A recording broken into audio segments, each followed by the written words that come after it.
Coming up today, President Park Geun-hye orders an urgent review of the country's infrastructure and emergency response systems after Korea is hit by 2 powerful earthquakes.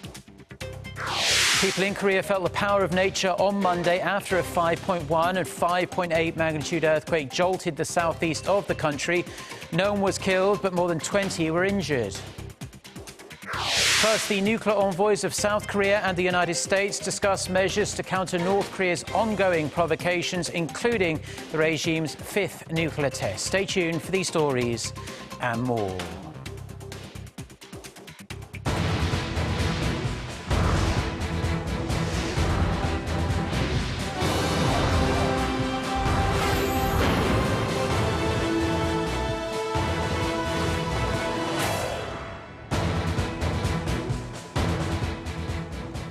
Hello, it's noon on Tuesday, the 13th of September. You're tuned in to our midday newscast here on Arirang TV. Thank you for joining us today.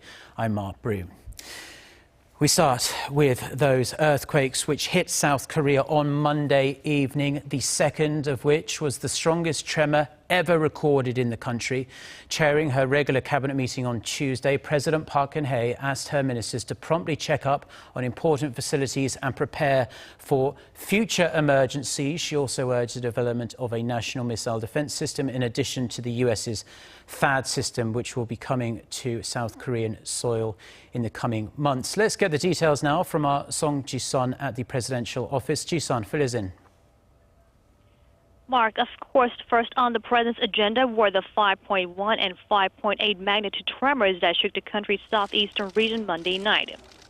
Saying that Korea is no longer safe from earthquakes, President Park called for a full review and monitoring of the nation's major infrastructure, including its nuclear reactors. She also ordered prompt and thorough research and recovery measures. Park asked to prepare for the possibility of an even stronger earthquake by thoroughly re-examining the disaster prevention measures of the nation's major facilities. And moving on to North Korea's 5th nuclear test conducted last Friday, the president said Seoul must prepare its own and practical countermeasures against North Korean threats. Park said that South Korea needs to go forward under high alert with the mindset that if Pyongyang launches a nuclear-loaded missile even an inch into the South Korean territory, the North Korean regime will instantly meet its end. She noted that in addition to the U.S. missile defense system THAAD, South Korea needs to speed up the process of implementing its own countermeasures against North Korea's nuclear and missile threats. Park also pledged as president to take all the necessary measures to protect the nation and its people and call for unity, once again stressing the need for THAAD for national security. And finally, despite the difficulties on the economy and security front, President Park invited the nation to celebrate the Chuseok holiday beginning on Wednesday with trust in the military and the government. Mark? Now staying with the response to those earthquakes in the southeast of the country, lawmakers in Parliament held a series of meetings this morning on the government's emergency measures in response to those quakes. The ruling Saenuri Party convened a consultative meeting with the government, attended by the head of the Korea Meteorological Administration and a high-level official from the Public Safety Ministry, among others, who answered questions about the government's preparedness and disaster management process. The officials explained that the Public Safety Ministry's website went down for hours due to a sudden flood of visitors, and that the government's text message alerts reached only people within 200 kilometers of the epicenter. They said that procedure followed the pre-arranged manuals, though. The main opposition Minju Party of Korea also held an emergency meeting of its Supreme Council, which criticized the government's earthquake response. An emergency meeting of the minor opposition People's Party urged the government to draw up more concrete plans for future earthquakes. Now, the earthquake spooked plenty of people in Korea last night. A 5.1 and a subsequent 5.8 magnitude quake, which, as we told you, was the strongest ever recorded in Korea, hit just outside the southeastern city of Gyeongju, but was felt across much of the country, including right here in Seoul. The authorities say seismic activities connected to the quakes are now over, but mild aftershocks may continue for a while. Oh Jung-hee reports. While concerns remain about a repeat of the earthquake that struck near Gyeongju on Monday evening, the Korea Meteorological Administration says significant seismic activity linked to the powerful tremor is now over. Meeting with lawmakers for an emergency meeting on Tuesday, the head of the agency, Ko Yoon-hwa, said it's unlikely a stronger earthquake will hit Korea anytime soon. He said the aftershocks, of which there have been over 200 so far, have all been under a magnitude of 3.0 and are becoming weaker. However, tremors may continue for 3 to 4 more days. With concerns lingering, the Korea National Park Service has ordered its regional offices to close off public access to national parks until further notice. Officials will check for possible damage to facilities and trails before making a decision on reopening them. It's been reported that tremors were felt around Juangsan Mountain and Gayasan Mountain, but there was no serious damage. The two earthquakes that hit the Gyeongju area on Monday evening struck around 50 minutes apart. The initial earthquake recorded a magnitude of 5.1, with the subsequent quake coming in at magnitude 5.8. No one was killed, but 21 people were injured as buildings rocked from side to side and objects fell off shelves. Over 300 cases of property damage were reported in Gyeongsangbuk-do province alone. Nuclear reactors in the area were not seriously affected, but some reactors were taken offline as a precautionary measure late Monday night. A few KTX bullet trains halted operations, and Korea's popular mobile messenger KakaoTalk went offline shortly after the quake, but both are now running as normal. Government authorities have heightened the country's emergency level to level 2, which is the second highest, and ordered affiliated organizations to remain alert. Although another strong earthquake isn't expected to strike again soon, the meteorological agency says there's the potential for a magnitude 6.5 quake in the future. In case of an earthquake, Korea's Public Safety Ministry recommends citizens crawl under tables to protect themselves from falling objects. Citizens are also advised to evacuate to open places like parks and avoid using elevators on their way. Oh Jung-hee, Arirang News. Now, in other news, Seoul and Washington's representatives to the long-stalled six-party talks have discussed measures to counter North Korea's ongoing provocations. We are going to connect with our Kwon So-ah, who joins us from Seoul's Ministry of Foreign Affairs. So, So-ah, do we have the results of this meeting?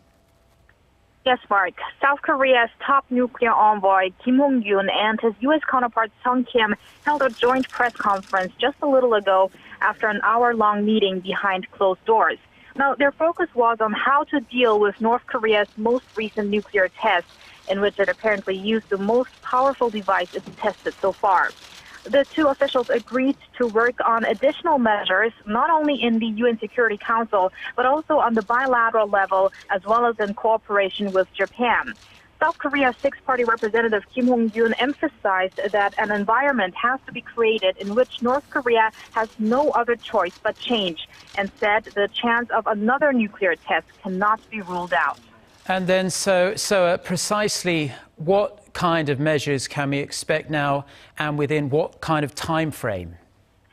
Well, Mark, the two envoys did not mention any specific details on what additional sanctions could really look like or when the first Security Council draft could be out, saying it's too early to answer those kinds of questions as of now. But what they did mention is they are going to discuss how to close the loopholes of the previous UN Security Council sanctions, namely Resolution 2270. Now, Ambassador Sung Kim said on that front, China has shown will to cooperate. As he said, he held a, quote, lengthy phone conversation with his Chinese counterpart Wu Dawei yesterday and will talk to the Russian Deputy Foreign Minister later in the afternoon. Now, today's meeting is the first direct encounter between South Korea and U.S. officials on the North Korea issue after Friday's fifth nuclear test, which should send a strong message to Pyongyang over its continual provocations. Now, that's all I have for now, but I'll have more details later in the day. Back to you, Mark.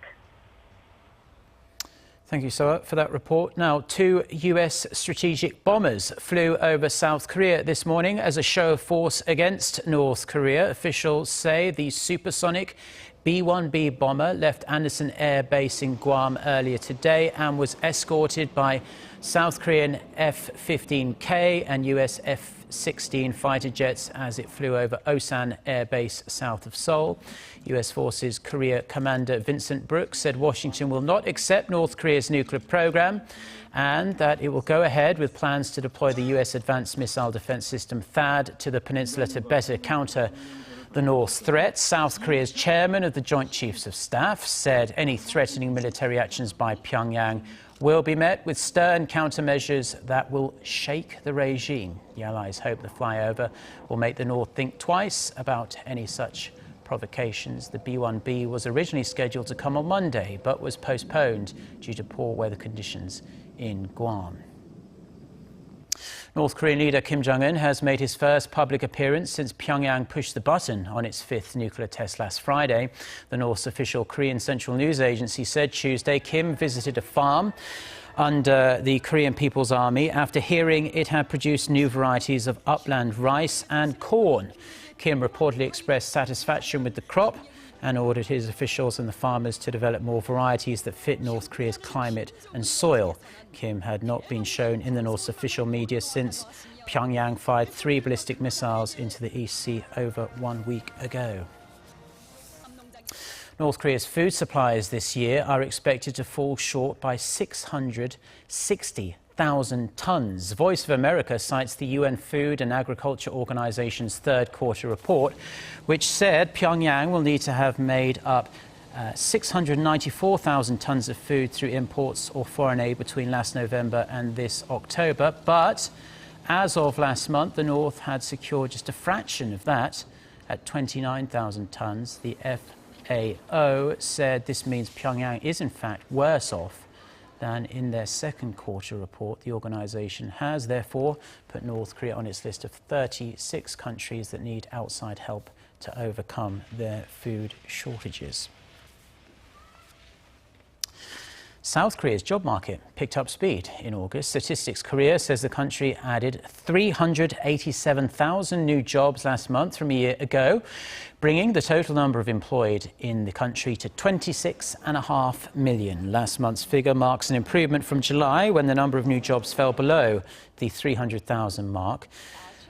The ministry says the pickup comes on the back of the base effect from increased employment in the wholesale and retail industries after they were hit really hard by the MERS outbreak last year, as well as improved job growth in the construction sector. However, it isn't good news for everyone. The youth jobless rate stood at 9.3% last month. That marks the highest monthly figure for August since 1999, 17 years ago. The government's ongoing corporate restructuring drive is also taking a toll on regions where the country's shipbuilding industries are concentrated. The jobless rate in Ulsan came to 4%, while the figure in Gyeongsang-Namdo province sat at 3.7%. Now, Koreans are transitioning into vacation mode on this Tuesday as the 3-day Chuseok, or the Korean Thanksgiving holiday, starts tomorrow. As with years gone by, traffic heading out of Seoul is expected to build up throughout the day as people head to their hometowns for some family time. The nation's traffic agency says more than 37 million people, around 3/4 of the entire population, will be on the move by car, bus, train or plane over the Chuseok holiday, with 80% of people planning to travel by car. Expressways are going to be pretty much like that, bumper to bumper, with roads forecast to be busiest between 7 and 8 p.m. today as people knock off work for the long weekend. Plenty of Koreans are leaving the country as well for a short break. Incheon International Airport says it expects to process a daily average of 160,000 passengers from Tuesday through Sunday. President Park Geun-hye has awarded letters of appointment to the newest members of her cabinet. Jo Yoon-son takes charge of the Ministry of Culture, Sports and Tourism. One of the president's closest aides, Jo used to serve as Park's Secretary for Political Affairs and was a former gender equality minister. She's expected to try and boost Korea's cultural prosperity in tandem with the president's creative economy drive. The new Agriculture Minister Kim Jae-soo and Environment Minister Jo Kyung-yu also officially took up their posts. Now, in international news, a nationwide 7-day ceasefire has begun in Syria amid concerns about how widely it will be observed. U.S. Secretary of State John Kerry and Russian Foreign Minister Sergei Lavrov agreed upon the deal late last week to facilitate the delivery of humanitarian assistance and move towards a political transition. That's the hope, at least. The move is considered to be a first step toward a broader agreement to end more than 5 years of bloody conflict between Western-backed rebels and forces loyal to the Syrian government. The Assad government in Damascus, Iran and Hezbollah have all agreed to stick to this deal. The deal, however, does not apply to the Islamic State militant group or other Islamist groups.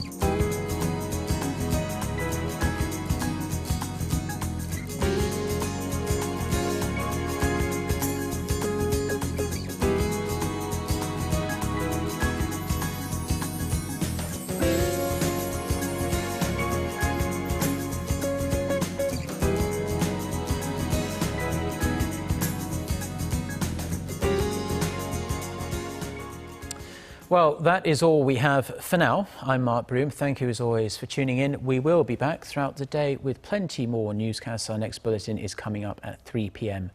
Korea time in a little under 3 hours from now. Until then, goodbye.